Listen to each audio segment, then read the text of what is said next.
En esto conocéis el Espíritu de Dios. Todo espíritu que confiesa que Jesucristo ha venido en carne es de Dios, y todo espíritu que no confiesa a Jesús no es de Dios. Y este es el espíritu del anticristo, del cual habéis oído que viene, y que ahora ya está en el mundo. Primera de Juan 4, del 2 al 3.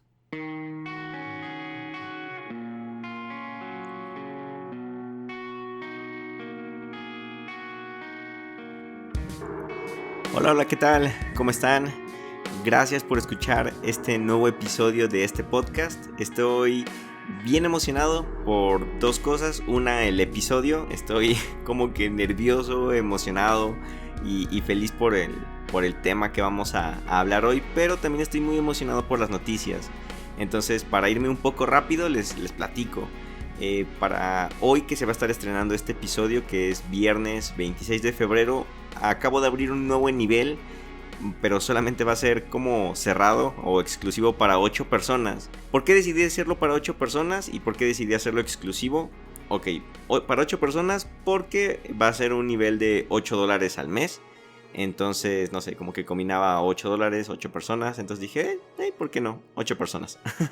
Ahora, ¿por qué decidí hacer un grupo cerrado o limitado? Es porque en este nivel también voy a poder dar el beneficio de que las personas que se suscriban a este nivel también tengan acceso al grupo de WhatsApp de plantadores de iglesias. En este grupo de WhatsApp la intención es que podamos como que conocer a más personas que tienen este proyecto de plantar una iglesia, o que ya están plantando una iglesia, o que son parte del equipo de plantación de una iglesia, para que juntos podamos compartir nuestras experiencias, nuestras dudas, retroalimentarnos, apoyarnos, hacer una comunidad que yo creo que es bien necesaria, porque pues es sabido que el camino de un líder muchas veces es solitario. Entonces la idea es poder reducir eso y que tengamos una comunidad en donde podamos entendernos más fácilmente en estos procesos de plantar iglesia. Entonces ese beneficio lo tenía exclusivo para el nivel de $12, pero no sé, como que sentí la necesidad de poder dar acceso a otras personas y también para que no sea injusto para los de $12, también por eso es que va a ser limitado a 8 personas únicamente. En el nivel de $2 va a estar abierto pues todo el tiempo y más personas van a poder entrar a ese grupo, a ese nivel y demás. Otra cosa interesante de este nivel es que me estoy animando a como que, no sé, no me gusta la palabra perfeccionar, pero pues a seguir como creciendo en la parte del arte, de la ilustración. Y agarré como proyecto personal el ilustrar todos mis episodios, ya sea el nombre o a lo mejor algún concepto clave o algo de cada episodio, y pues podérselos mostrar. Los voy a ir también subiendo poco a poco al Instagram para los que no están suscritos al Patreon, pero va a ser mucho más lento, mucho más esporádico, y en cambio en Patreon van a estar ahí disponibles en cuanto los termine de hacer. De hecho para hoy 26 de febrero ya va a haber 3 ilustraciones disponibles, que son las de la serie de Conciencia. La idea también de esto de las ilustraciones, aparte de puedes yo seguir practicando esta habilidad, es poder enriquecer tu experiencia con el podcast. Yo sé que habemos personas que aprendemos muy bien por el escuchar, habemos otros que aprendemos más al ver, y habemos otros que aprendemos más al tocar o hacer. Entonces, pues bueno, parte de enriquecer la experiencia del podcast va a ser con ilustraciones que puedas como ver y no sé, inspirarte o conectarte con el mensaje del episodio, con el corazón del episodio a través de una ilustración.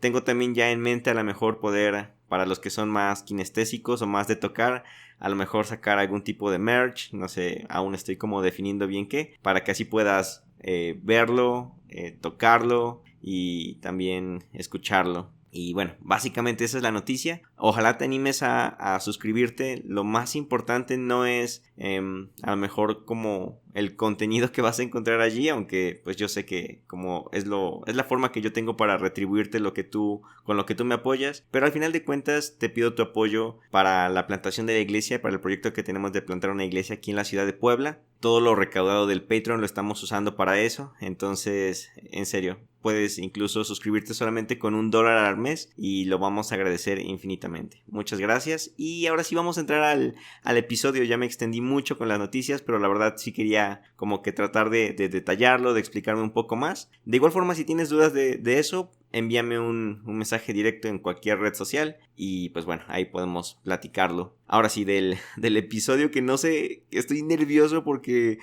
sí tengo mis apuntes, o sea, sí tengo en escrito como las ideas, los pensamientos claves, pero tengo muchísimas más cosas en la cabeza que, que al final de cuentas espero no hacerme bolas, porque en serio estoy como muy emocionado por este episodio. Un punto importante, ojalá hayas tomadote el tiempo de escuchar los episodios anteriores, la serie de Pecado, que fueron 3 episodios, y el último episodio que salió hace una semana, que es el de Piedras al Sol, creo que sí lo llamé así.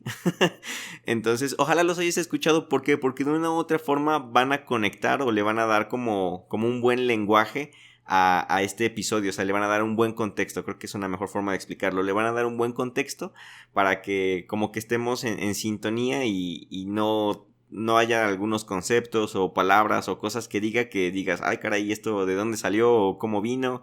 Sino que como que ya traigas como este trasfondo o este contexto que a lo mejor facilite el yo poderte explicar este tema. Entonces, bueno, vamos a hablar primero, en general como que el mensaje es acerca de la gracia, pero porque obviamente después de hablar de pecado, pues es también bueno o necesario hablar de gracia.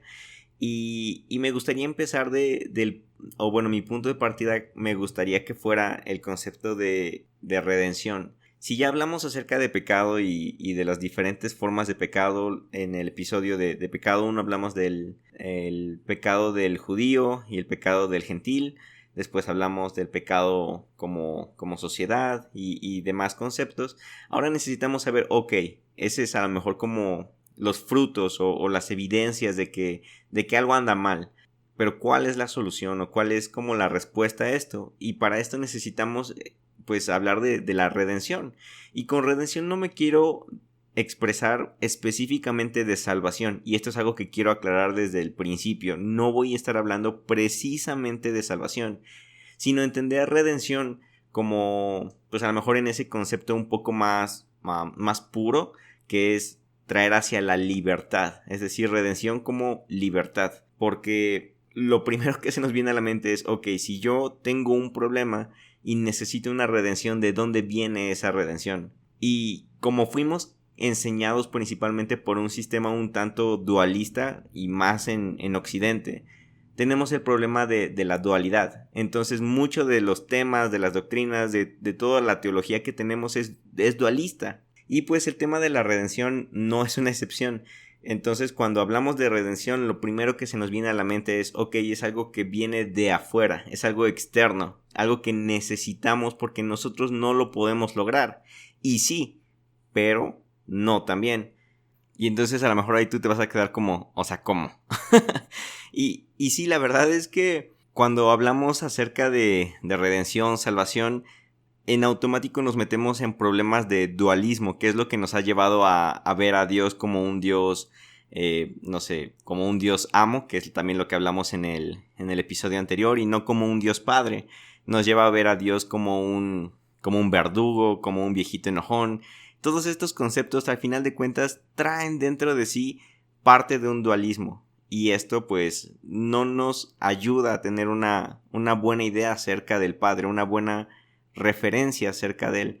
Obviamente jamás vamos a acabar de conocer y nunca vamos a conocer completamente a Dios, completamente al Padre, pero sí creo que podemos como pulir poco a poco o cada vez más la percepción que tenemos acerca de él. Y entonces contra esto del dualismo tenemos por otra parte, por ejemplo, el hinduismo, que predica o que enseña algo llamado la no dualidad o el no dualismo, que incluso es curioso porque entre los mismos hindús tienen como su propia definición. Cada profeta, cada predicador, cada maestro tiene como sus propias definiciones de lo que es el no dualismo, que incluso, no sé, a lo mejor ya te lo has escuchado, en muchas películas hablan acerca de cómo se dice en sánscrito, que es Advaita, o Advaita.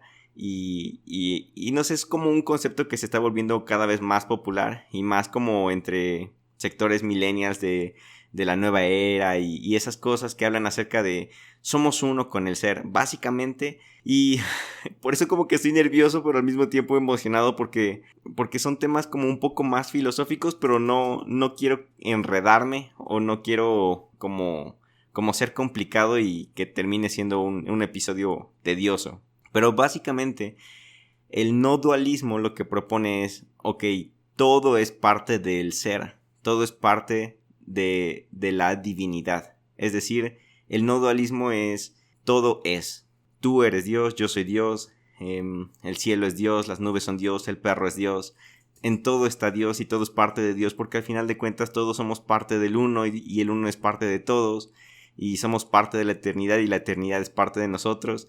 Y es algo que incluso mucho del cristianismo posmoderno o mucho de la posmodernidad nos ha venido enseñando. Y suena súper bello y súper atractivo, pero al momento de aterrizarlo o de volverlo más como antropológico, más humano, hay muchas cosas que se terminan volviendo un problema para nuestra teología cristiana. Y no precisamente porque necesites ser cristiano, ¿verdad? Que ese es otro tema. Pero básicamente eso es lo que te enseña el no dualismo. Y por el otro lado, por si a lo mejor no estabas muy familiarizado con el tema de lo que es el dualismo te enseña que lo espiritual es opuesto a lo humano o a lo carnal o a lo material. Creo que la palabra más correcta es lo material. Y entonces allí es donde entran como este tipo de doctrinas de que no sé, la música mundana es mala, el mundo es malo, tenemos que salir de él y otras cosas que ya he hablado en otros episodios y que no quiero pues como dedicarles tiempo a eso porque creo que ya lo hemos hablado un poco. Y bueno, la cosa es que si los comparas entonces, pues sí hay como esos dos extremos, ¿no? O sea, el extremo de, ok, entonces todo es Dios y el extremo de Dios y lo material son distintos y diferentes y distantes y se oponen los unos a los otros. Y hay una frase de San Agustín que la verdad a mí me gusta mucho para este tema y él dice, hablando acerca de Dios, eres más yo que yo mismo. De una u otra forma eso es no dualidad. Porque él está diciendo que él mismo es Dios y que Dios es más él que él mismo. y luego no se queda allí San Agustín, porque de igual forma por lo que él estaba viviendo en su contexto, que no crean, o sea, no crean que esto que estamos como que escuchando hoy en día es nuevo, o sea, realmente desde los apóstoles, desde los padres de la iglesia, pues han batallado con este tipo de ideas, de pensamientos o enseñanzas. Entonces San Agustín no se queda solamente con eso, con esa no dualidad de decir, tú eres más yo que yo mismo. Él añade después, también eres lo más distinto y lo más distante de mí mismo. Y me encanta porque al final de cuentas él lo termina dejando en una tensión como todo lo que es sabio, yo creo. Tiene que coexistir en una tensión contradictoria. Porque San Agustín dice, ok, tú eres más yo que yo, o sea, tú estás más dentro de mí que yo mismo, tú existes más en mí, pero al mismo tiempo tú eres distante de mí, diferente a mí, estás lejos de mí. Y es como algo de estar meditando y estar pensando, porque eso nos va a ayudar a tener un mejor concepto y una mejor teología en todo lo que tengamos, que creo que eso es lo difícil al final de cuentas cuando tú vas aprendiendo como nuevos conceptos o más acerca de diferentes puntos de vista. Ok, lo escuchas y dices, suena padre, suena bonito, pero interiorizarlo y ver qué consecuencias tiene eso en el resto de tu teología, en el resto de tu doctrina o en el resto, o incluso en tu diario vivir, o sea, cómo esta nueva verdad afecta en mi vida, creo que eso es lo difícil. Y creo que a veces nos hemos vuelto flojos en meditar o en pensar qué es exactamente lo que creo y cómo eso afecta mi día a día. Y bueno, a lo mejor también ese es tema para otro episodio que se me está ocurriendo justo ahora. Pero bueno, uno de los peligros que yo personalmente le veo a la no dualidad es que al final de cuentas termina volviéndonos seres que ya no necesitan de un Dios. Porque como entonces ya yo soy Dios, yo tengo a Dios, Dios está en mí, todo el poder divino soy yo, entonces ya no lo necesito a Él. ya no necesito de su gracia, podemos dejarla fuera de la ecuación y entonces ya no necesitamos de una relación con un ser supremo o espiritual porque todo tú ya lo tienes dentro, si lo vemos de la forma no dual. Y es curioso porque eso nos termina llevando poco hacia el camino de lo que batallaron los padres de la iglesia o incluso como en los inicios de los apóstoles, que es una serie de gnosticismo. El gnosticismo era básicamente eso, el decir, entonces yo soy salvo por conocimiento, yo soy salvo mientras más sé, mientras más revelación tengo, pero esa revelación no era precisamente divina, sino era una revelación que estaba allí en el plano metafísico y que simplemente yo necesitaba la información correcta para poder acceder a ella. Y entonces dejas a Dios completo de la jugada, ya no lo necesitas. Y muchos cristianos, creo yo, y una gran corriente de cristianos está yendo por completo hacia allá, por completo hacia el no dualismo, pero creo que al final de cuentas los extremos siempre nos terminan haciendo daño, porque si te empiezas a meter al vicio del cuestionamiento, terminas excluyendo por completo a Dios y ya no necesitas fe entonces, ya no necesitas gracia entonces, porque ya tienes una respuesta para todo. Ya tienes una respuesta para tus necesidades, ya tienes una respuesta para lo inexplicable, tienes una respuesta para lo milagroso, para lo divino, para lo místico, y entonces ya no es místico, ya no es espiritual, ya no es divino, porque ya tiene una respuesta. Y la idea es que podamos, junto con los padres de la iglesia, decir que no se trata de una dualidad, ni de una no dualidad, sino de ambas, juntas, contradictorias y perfectas. Y yo creo que esto es algo que quiero como que sea el primer punto que me gustaría que tú pudieras abrazar y quedarte y decir, no se trata ni de la una ni de la otra, sino de ambas, contradictorias y perfectas. Y ahora sí, entonces, con esto ya dicho, que al final de cuentas no es ni la una ni la otra, entonces vamos a regresar al punto original que estábamos hablando, que es la redención, que al final de cuentas es gracia para libertad. Por un lado vemos la dualidad operando en medio de la gracia, porque la gracia no es una sustancia como espiritual que se nos añade o que se nos pone o que se nos agrega, que a veces tenemos como esas expresiones de estoy revestido de gracia o Dios me cubrió con su gracia o estoy envuelto en su gracia, como si fuera una sustancia mágica, divina que se nos agrega o que se nos añade. Más bien la gracia es como un don, y el don principal o el mayor don, como también dirían los padres de la iglesia, el sumo bien, es Dios mismo. Y si la gracia es un don y Dios es el mayor de los dones, entonces el Espíritu Santo o Dios es la gracia. Dios es el verdadero nombre de la gracia. Y es importante, o yo quería como también mencionar esta parte del Espíritu Santo, porque también creo que uno de los efectos de la posmodernidad o de estas corrientes más, bueno, no más recientes, la verdad es que no son recientes, siempre han estado, pero como que se van y vienen a lo largo de la historia de la iglesia. Una de estas consecuencias, y más la vemos creo en Occidente, es que hemos sacado más y más fuera de la jugada a la persona del Espíritu Santo.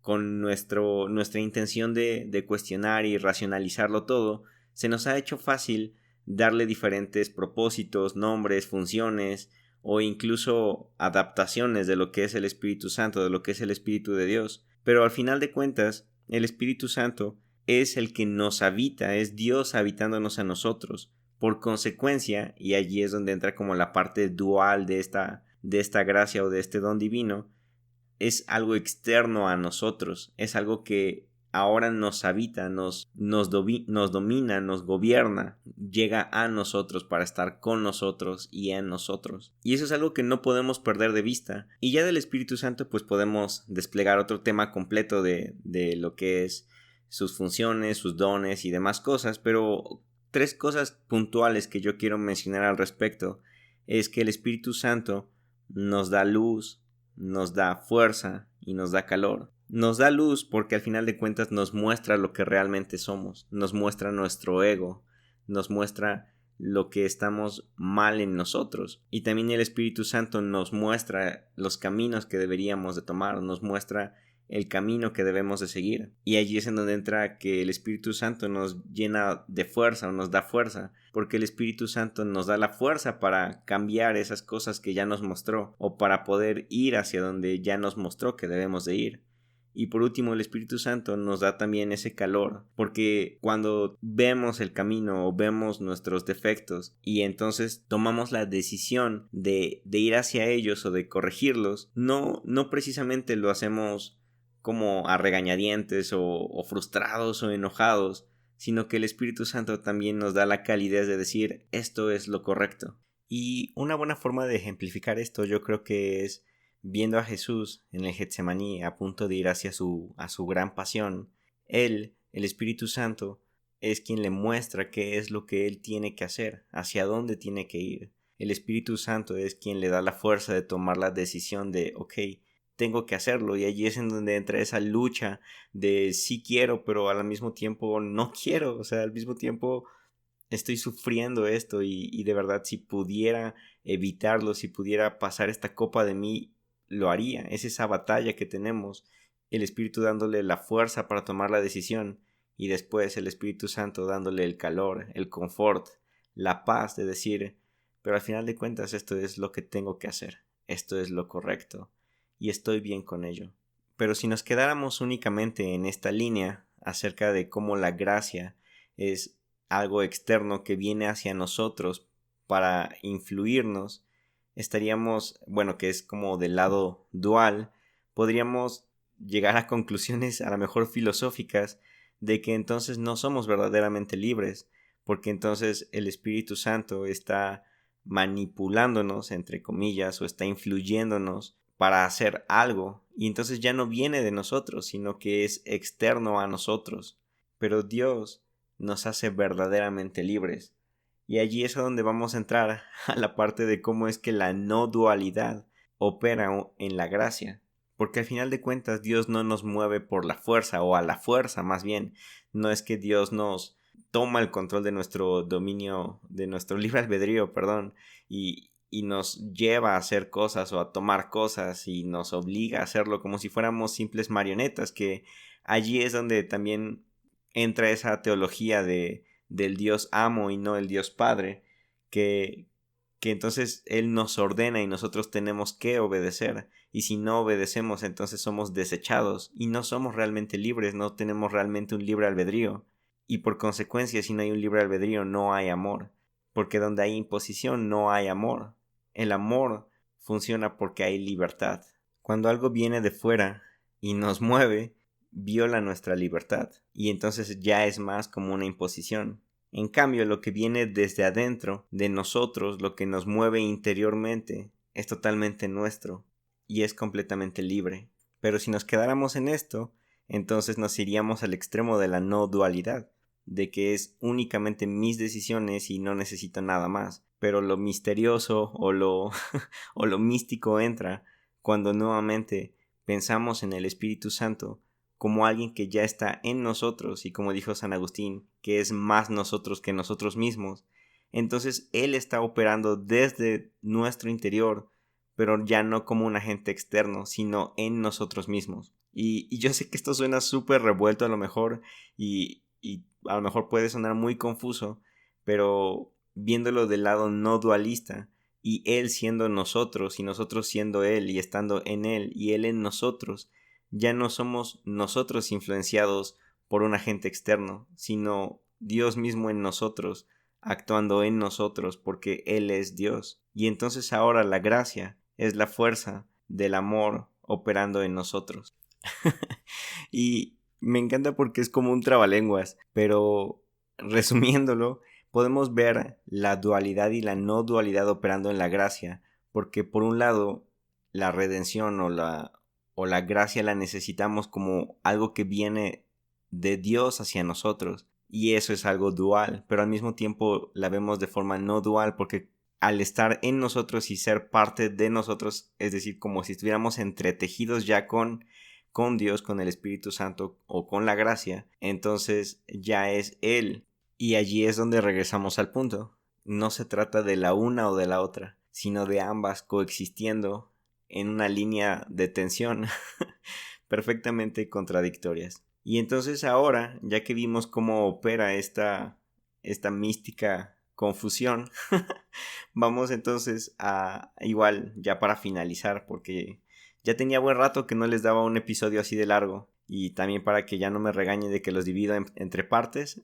Ahora sí, aquí está completo. Y esa es la razón por la cual a veces los decido dividir en partes, para que sean como más fáciles de digerir. Pero también me encanta hacer episodios así de largos, porque como que me permiten, no sé, profundizar o matizar de otras formas. Y para cerrar ya este episodio, solamente quiero, así como di algunos puntos del Espíritu Santo, dar algunos puntos acerca de la gracia.